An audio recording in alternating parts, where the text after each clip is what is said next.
Hi everyone, this is Dr. N.G. Praveena, working as Associate Professor, the Department of ECE at R.M.K College of Engineering and Technology. In this video lecture, I am going to discuss about the engineering as social experimentation.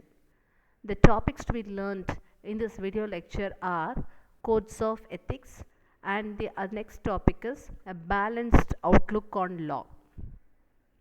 What is meant by a codes of ethics? It is nothing but the rights, duties, and obligations of the members who work in a professional or in a professional society. The codes of ethics must follow the essential rules which is listed out one by one. The first thing is it should be inspiration and it should provide guidance. So the codes of ethics should provide the complete guidance and it should inspire the individuals. So, it should give a commitment for the profession about the ethical conduct and public good. How it can be achieved? It should identify the primary responsibilities and the statements and guidelines should be provided for the professionals and the professional societies. The next is it should provide a support to engineers. The support to engineers is nothing but by considering all the moral issues for the professions or the professional bodies, it should provide a positive support and it has to serve as a legal support to discharge the professional obligations. The next one is deterrence and discipline. Deterrence is nothing but discourage to act immorally, whereas discipline is nothing but regulate to act morally. So the codes of ethics should investigate the unethical action. It must revoke the membership or it has to suspend or expel the professional members when they proved that they act unethically. And moreover, this may create a loss of respect from the colleagues and the societies obviously. The next one is educational and mutual understanding. It should promote a discussion and a reflection on moral values. They must develop a strong understanding among the professionals, public, and the government on the moral responsibility.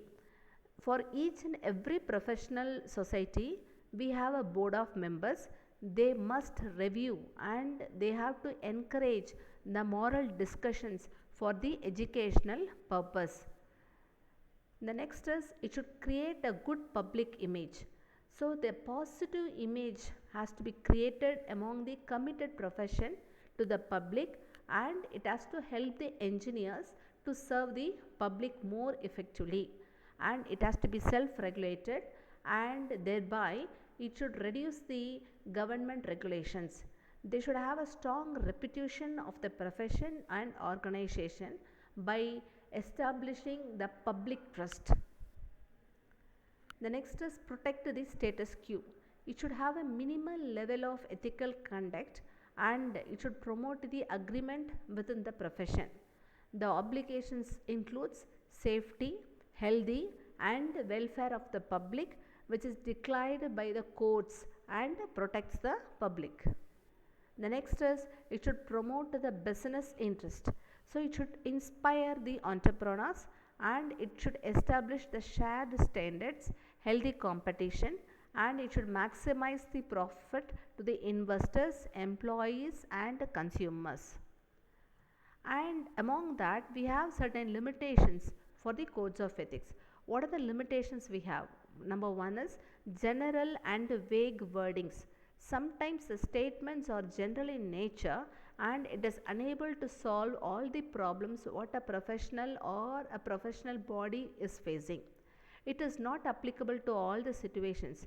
Most of the times the codes are really scared and it cannot be accepted without criticism. Always we accept some rules and regulations with the criticism only. often have internal conflicts. Many times the priorities will be have internal conflicts. They may create internal conflicts and introduce some major bribery and huge laws, and these things will happen which creates the internal conflicts among the engineers. Moreover, there are some grey areas which are undefined by the courts, which are not equated to the laws. We know that the laws have loopholes, and thereby it invokes creativity in the legal practitioners. Limitations of courts: we have only few enroll will as a members normally, and most of the members will be compelled to enroll. Even the members who are enrolled, they are not unaware of the codes, and all the societies will not have same codes. Different societies will have different codes, and the codes will not be uniform or will not be same, and it is coercive. They will be claimed to be threatening, and sometimes it will be forceful. Here in this slide I have shown the codes of ethics for the three professional societies, I mean three bodies, two professional societies and one corporate sector. When you Google the codes of ethics for IEEE, IETE, they have their own rules and regulations, they have their own codes of ethics. Similarly, for Infosys, a corporate will have its own codes of ethics. The next topic what we are going to discuss is about the balanced outlook on law.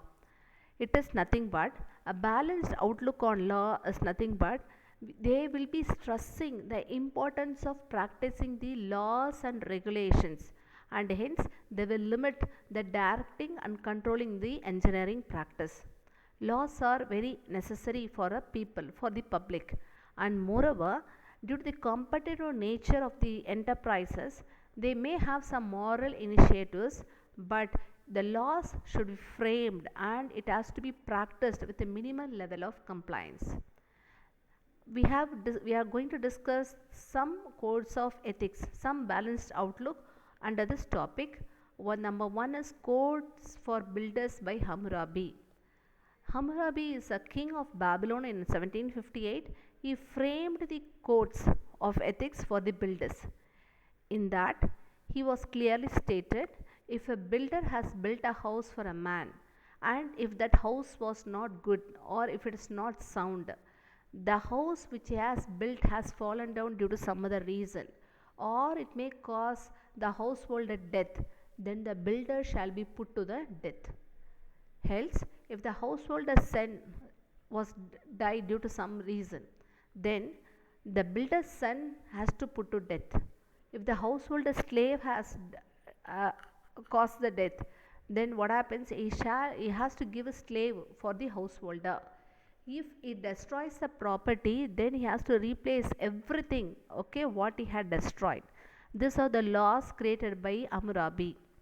If a builder has built a house for a man and if it is not perfect, say for example if a wall bulges or if the roof leaks, then the builder has to reconstruct everything in his own cost.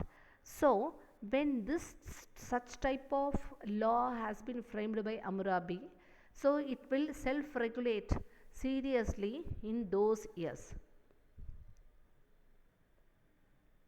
The next balanced outlook on law is Steamboat Code in USA. You may notice in our daily life there will be a fire accident in a factory, or there will be a firecracker storehouse, or some boat capsize. We make claim and we forget normally, but the laws are interpreted for minimal compliance. The laws which are amended or updated continuously, and moreover the laws should be framed by some agencies. In India, the Environmental Authority of India plays a major role by framing the rules and enforcing the compliance. In 19th century, a law was passed in USA which is mainly meant to inspect the safety of boilers and engines in ships. Later, it was reframed, amended many times, and now the standards are perfectly formulated by AMSC, American Society of Mechanical Engineers. Hope this video given a glimpse about the two topics, codes of ethics and a balanced outlook on law. Thank you all.